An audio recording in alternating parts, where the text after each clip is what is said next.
बड़ी खबर आ चुकी है। पुरानी पेंशन योजना बहाली को लेकर बड़ी खबर है सरकारी कर्मचारियों के लिए, और इसी के साथ ही साथ केंद्रीय कर्मचारियों के न्यूनतम वेतन बढ़ोतरी को लेकर बड़ी खबर आ चुकी है। सरकार ने बहुत ही बड़ा ऐलान कर दिया, आपका न्यूनतम वेतन होगा 26,000 रुपये। ये इस वक्त की बड़ी खबर है, हर केंद्रीय कर्मचारी और सरकारी कर्मचारी के लिए जानना जरूरी है। और पुरानी पेंशन बहाली को लेकर बड़ी खबर आ चुकी है, जो कि आप सभी के लिए जानना जरूरी है। और इससे पहले अगर आपने अभी तक हमारे चैनल को सब्सक्राइब नहीं किया है तो सब्सक्राइब कर लें और साथ में बेल आइकन दबा दें, ताकि हमारे आने वाले वीडियो की नोटिफिकेशन आप तक सबसे पहले पहुंचे। देश में इस समय पुरानी पेंशन योजना को लागू करने पर चर्चा हो रही है, और वहीं पुरानी पेंशन को लेकर बड़ी खबर सामने आई है। देश के कई राज्यों में पुरानी पेंशन योजना लागू की गई थी, और वहीं पर कई राज्य अभी भी नई पेंशन योजना को खत्म करने और पुरानी पेंशन योजना को बहाल करने की मांग कर रहे हैं। एक तरफ केंद्र सरकार की नई पेंशन नीति के खिलाफ मजदूरों का आंदोलन, और दूसरी तरफ केंद्र के अलावा 5 राज्यों में पुरानी पेंशन व्यवस्था बहाल करने का फैसला, और केंद्र सरकार को इस मामले पर पुनर्विचार करना पड़ा। और केंद्र सरकार ने जिस तेजी से नई पेंशन व्यवस्था में सुधार के लिए आयोग का गठन किया है। दरअसल जब पंजाब, हिमाचल प्रदेश, उत्तराखंड, छत्तीसगढ़ और राजस्थान जैसे राज्यों ने पुरानी पेंशन योजना को लागू करने का फैसला किया, तो भाजपा के संपर्क वाले राज्यों में भी यह मांग और तेज हो गई। आपको बता दें कि श्रम प्रबंधन के दबाव में भाजपा के अनाधिकृत स्थान में दबाव का असर अब राज्य प्रशासन में भी दिखने लगा है। हर सरकारी कर्मचारी पुरानी पेंशन योजना का ऑप्शन चुन सकता है। उनके पास 31 अगस्त 2023 तक इस पेंशन का विकल्प चुनने का विकल्प है। आगे सरकार ने कहा कि जिन पेंशन कर्मचारियों ने 31 अगस्त से पहले पुरानी पेंशन योजना का विकल्प नहीं चुना, उन्हें नई पेंशन योजना में स्थानांतरित किया जाएगा।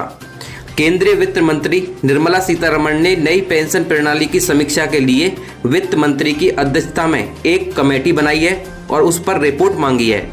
वहीं पर दूसरी ओर केंद्र सरकार ने नई पेंशन प्रभावी होगी केंद्र सरकार द्वारा लागू किया गया, और 30 दिसंबर 2003 से पहले सेवा में शामिल होने वाले एम्प्लॉयज को पुरानी पेंशन योजना को फिर से चुनने का ऑप्शन दिया गया है। जी हां, 30 दिसंबर 2003 से पहले सेवा में शामिल होने वाले एम्प्लॉयज को पुरानी पेंशन योजना को फिर से चुनने का ऑप्शन दिया गया था। और बताया जाता है कि जनवरी 2004 के बाद सिविल सेवा में लौटने वाले कर्मचारियों की ओर से आंदोलन करने का निर्णय लिया गया।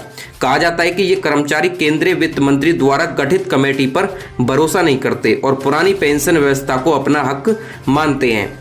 अगली बड़ी खबर की बात करें तो आपके न्यूनतम वेतन बढ़ोतरी को लेकर बड़ी खबर आ चुकी है। केंद्रीय कर्मचारियों की न्यूनतम वेतन में बढ़ोतरी होगी। बताया जा रहा है कि सरकार जल्द से जल्द फिटमेंट फैक्टर को बढ़ाने की मंजूरी भी देने वाली है। सरकारी कर्मचारी संघ लंबे समय से न्यूनतम वेतन को 18,000 रुपये से बढ़ाकर 26,000 रुपये करने और फिटमेंट फैक्टर को 2.57 गुना से 3.68 गुना करने के लिए कह रहे हैं, जिस पर इसी हफ्ते फैसला आने वाला है। फिटमेंट फैक्टर बढ़ाकर 3.68 करने से कर्मचारियों का साधारण वेतन 26,000 रुपये हो जाएगा। अगर आपके फिटमेंट फैक्टर में बढ़ोतरी होती है तो आपका न्यूनतम वेतन 26,000 रुपये हो जाएगा। ये सरकार की तरफ से ऐलान किया गया है, इसी हफ्ते इस पर फैसला लिया जा सकता है। अगली बड़ी खबर की बात करें तो आपके पुरानी पेंशन को लेकर बड़ी खबर है। छत्तीसगढ़ में सरकारी कर्मचारियों के लिए ओपीएस और एनपीएस चयन की प्रक्रिया पूरी हो चुकी है। ओपीएस यानी कि ओल्ड पेंशन स्कीम और एनपीएस यानी कि न्यू पेंशन स्कीम। प्रदेश के ज्यादातर कर्मचारियों ने ओल्ड पेंशन स्कीम पर भरोसा जताया है। कर्मचारियों द्वारा किए गए चयन के आधार पर ही अब सरकार उन्हें सैलरी देगी। इधर पेंशन स्कीम को लेकर बीजेपी कांग्रेस की जुबानी जंग जारी है। प्रदेश के कर्मचारियों को सरकार ने दोनों विकल्पों में से किसी एक का चुनाव करने के निर्देश दिए थे, जिसके बाद 2,88,271 कर्मचारियों ने ओल्ड पेंशन स्कीम का चयन किया है, जबकि 2,272 कर्मचारी ऐसे हैं जिन्होंने न्यू पेंशन स्कीम में बने रहना चाहते हैं, और इसके अलावा 8,575 कर्मचारी ऐसे हैं जिन्होंने अब तक किसी भी स्कीम का चुनाव नहीं किया है। तो ऐसे में कर्मचारियों के वेतन से फिलहाल किसी भी तरह की कटौती पेंशन को लेकर नहीं की जाएगी, और जब दिए गए 2 विकल्पों में से कोई एक विकल्प चुना जाएगा तब कटौती एरियर के रूप में की जाएगी। आपको कौन सी पेंशन चाहिए, एनपीएस या ओपीएस? नीचे कमेंट बॉक्स में कमेंट करके जरूर बताएं। राज्य सरकार ने कर्मचारियों द्वारा किए गए चयन के आधार पर वेतन भुगतान का निर्देश जारी कर दिया है। संचालन न्यायालय, पेंशन और भविष्य निधि विभाग की तरफ से सभी ट्रेजरी को निर्देशित किया गया है कि पेंशन विकल्प के आधार पर वेतन तैयार किया जाए। एक्सपर्ट का कहना है कि सरकार पर आर्थिक बोझ बढ़ेगा और आगे बदलाव नहीं होंगे, इसकी भी कोई गारंटी नहीं है। आर्थिक मामलों के एक्सपर्ट तपेश चंद्र गुप्ता का कहना है कि नई पेंशन योजना में किसी भी तरह के परिवर्तन की आवश्यकता नहीं थी, क्योंकि नियुक्ति की सेवा शर्तों के आधार पर ही नई पेंशन कर्मचारियों को दी जा रही थी। लेकिन कर्मचारियों के आधार पर जो फैसला लिया गया है उससे सरकार पर आर्थिक बोझ बढ़ेगा और न्यू पेंशन स्कीम के अंतर्गत म्यूचुअल फंड में जो विनियोग हुआ करता था उसमें कटौती होगी और पूंजी में गिरावट आएगी, जिसका नकारात्मक प्रभाव उद्योग और व्यापार पर पड़ेगा। शिक्षाकर्मी से शिक्षक बने कर्मचारियों ने कहा कि हमें होगा नुकसान। छत्तीसगढ़ में जिन कर्मचारियों को ओल्ड पेंशन स्कीम का फायदा मिलने जा रहा है उनमें बड़ी संख्या शिक्षकों की है। शिक्षक संघ के अध्यक्ष वीरेंद्र दुबे का कहना है कि यह संख्या 1,60,000 से ज्यादा हो सकती है और शिक्षाकर्मी से शिक्षक बने कर्मचारियों में नाराजगी है। इनका आरोप है कि सरकार शिक्षकों की पेंशन गणना को लेकर उठाए गए सवालों का जवाब नहीं दे रही है। प्रदेश के ज्यादातर कर्मचारियों ने ओल्ड पेंशन स्कीम चुनी है, जिसे लेकर कांग्रेस का कहना है कि कर्मचारियों ने भूपेश सरकार की योजनाओं पर भरोसा किया है।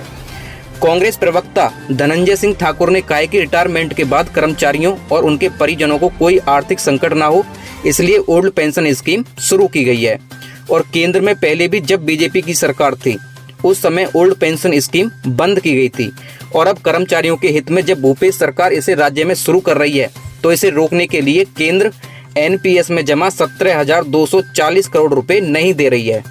ओल्ड पेंशन स्कीम को लेकर बीजेपी का कहना है कि भूपेश सरकार हर वो काम करना चाहती है जिसमें उन्हें भुगतान न करना पड़े। और बीजेपी प्रवक्ता अनुराग अग्रवाल ने कहा है कि साल 2004 में सरकारी नौकरी में लगने वाला कर्मचारी 2030 या 2035 में रिटायर होगा और उस समय मौजूदा सरकार को इसका भुगतान करना होगा और ये तो तय है कि भूपेश सरकार तब तक नहीं रहने वाली है।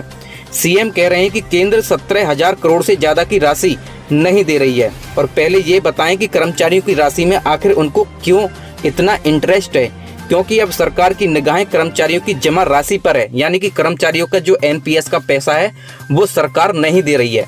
तो ये इस वक्त की बड़ी खबर। अगली बड़ी खबर की बात करते हैं। बहुत ही बड़ी खबर आ चुकी है। एक तरफ केंद्र सरकार की नई पेंशन नीति के खिलाफ कर्मचारियों का तेज होता आंदोलन और दूसरी तरफ केंद्र से अलग 5 राज्यों में पुरानी पेंशन योजना की बहाली का फैसला एक बार फिर से केंद्र सरकार को इस पर विचार करने पर मजबूर कर चुका है। केंद्र सरकार ने जिस तेजी से नई पेंशन योजना में सुधार करने के लिए एक कमेटी का गठन किया है उससे तो ऐसा लगने लगा है कि अब सरकार पर दबाव ज्यादा बढ़ गया है। दरअसल पंजाब, हिमाचल प्रदेश, उत्तराखंड, छत्तीसगढ़ और राजस्थान की सरकारों ने पुरानी पेंशन योजना को लागू करने का जो ही फैसला लिया, भाजपा शासित प्रदेशों में भी यह मांग तेज हो गई है। और आपको बता दें कि भाजपा शासित प्रदेश में कर्मचारियों के द्वारा सरकार पर डाले जा रहे दबाव का असर अब केंद्र की सरकार पर भी दिखने लगा है। एक तरफ केंद्रीय वित्त मंत्री निर्मला सीतारमण ने नई पेंशन योजना की समीक्षा के लिए वित्त सचिव की अध्यक्षता में एक कमेटी का गठन करके उस पर रिपोर्ट मांगी है, तो वहीं दूसरी तरफ केंद्र सरकार ने साल 2003 के 30 दिसंबर तक केंद्रीय सरकारी सेवाओं में आने वाले पहले कर्मचारियों को फिर से पुरानी पेंशन योजना का विकल्प चुनने का मौका दे दिया है।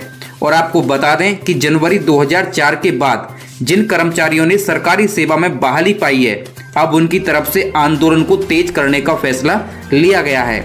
आपको बता दें कि केंद्रीय वित्त मंत्री की तरफ से गठित कमेटी पर इन कर्मचारियों को भरोसा नहीं है और वे पुरानी पेंशन योजना को अपना हक मानते हैं। राजस्थान, छत्तीसगढ़, झारखंड, पंजाब और हिमाचल प्रदेश की राज्य सरकारों ने पुरानी पेंशन योजना को बहाल करने के अपने फैसले के बारे में केंद्र को सूचित कर दिया है। इन राज्यों ने केंद्र सरकार से एनपीएस के तहत इकट्ठा हुए फंड को वापस करने का अनुरोध किया है। राजस्थान, छत्तीसगढ़, झारखंड, पंजाब और हिमाचल प्रदेश में पुरानी पेंशन योजना बहाल हो चुकी है। अगली बड़ी खबर की बात करते हैं। पुरानी पेंशन को लेकर बड़ी खबर आ चुकी है।